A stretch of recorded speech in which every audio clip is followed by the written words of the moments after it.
Kung ang mga kusinero at kusinera ng NCR nagpamalas ng galing at ng patatas,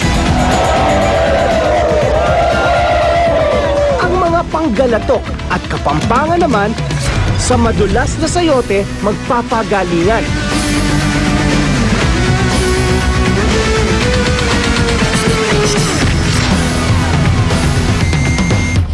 Sabak na sa kusina dahil painit na ng painit ang ating unang pagsubok.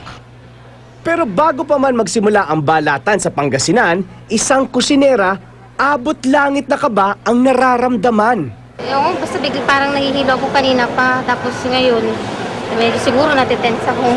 Grabe, mas lalo tuloy ako nagpapalpitate na kung... Pero kung pagalingan sa pagbabalat ng gulay rin lang naman daw ang pag-uusapan, tiyak ang mga panggalatok, hindi sila mapag-iiwanan.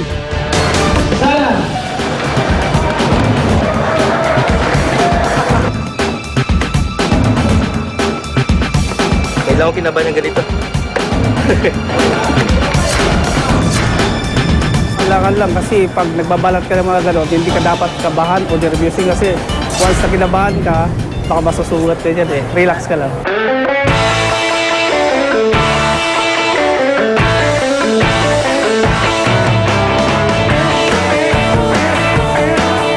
Hindi naman mahirap, wala naman mahirap eh.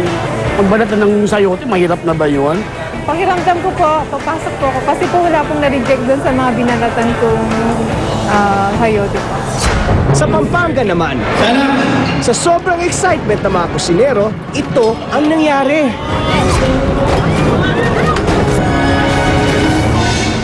Nung dumating kami ron, nakatumba na kayo. Ang tagal namin bago makakuha kasi paano mga tao nakadapay. Kuha pa lang ako eh. May sa bandang gitna. Doon bumagsak, doon bumigay. Siguro masyadong excited lahat.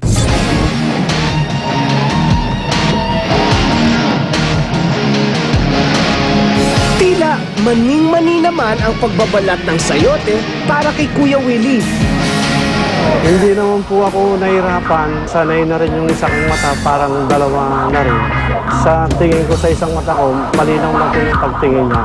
Kaya hindi naman ako hirap kanina magtalop at kumuha ng sayote. Sa may nasa table nyo, walang penalty yun, okay lang. Hindi nyo kailangan pilitin ubusin. Mas tumatapang daw habang nasusugatan si Regina sa pagbabalat niya ng sayote. Parang lumapang. Hindi naman nagbabagal kasi hindi naman siya masakit. Huli ko na lang nalaman nung ano eh. Ngayon na, nung dumudugo na. 3, 2, and 1. Hands up.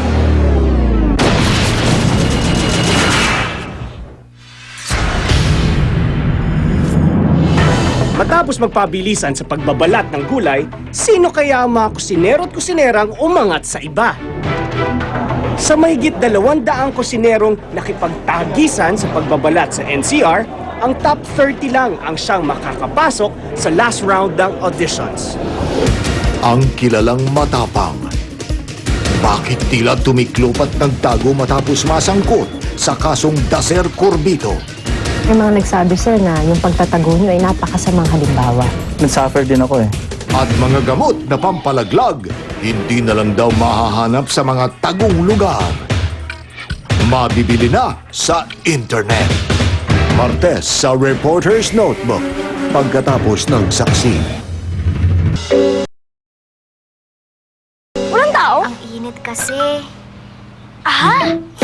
Ang paborito natin dyan, may essential nutrients ng Fruit Power 7.